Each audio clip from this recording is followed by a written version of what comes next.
আপনি কি ভুলে গেছেন নাকি যে এটা একটা পৃথিবী? এখানে আপনি মানুষের সব চাহিদা পূরণ করতে পারবেন, কিন্তু তাদের কাছে আপনি সন্তুষ্ট অর্জন করতে পারবেন না। মানুষ আপনার প্রতি কখনোই সন্তুষ্ট হবে না। আপনি যে মানুষকে দুই হাত ভরে অর্থ সম্পদ মানুষের হাতে আপনি অর্পণ করে দেন অথবা তাকে দিয়ে দেন, সে আপনার মুখের পিছনে আবেগ দিয়ে হাসে প্রমাণ করতে চাইবে যে আপনার প্রতি সে সন্তুষ্ট, কিন্তু না। এটা মানুষের মন। মানুষের পেট ভরে গেলেও মন ভরে না। তো মানুষকে খুশি করার জন্য নিজের জীবন বিলিয়ে না দিয়ে আপনি আল্লাহকে খুশি করেন। আল্লাহকে খুশি করা অত্যন্ত সহজ। খালি আল্লাহর কথা মতো আপনি চলেন, আল্লাহ যেটা করতে বলেছে সেটা করেন, যেটা আল্লাহ নিষেধ করেছে সেটা ছেড়ে দেন।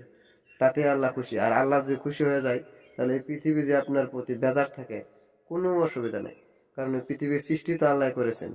আল্লাহ যে আপনাকে যা দিতে চায়, তাই পৃথিবীর মানুষ কিছু ভাবেই আটকে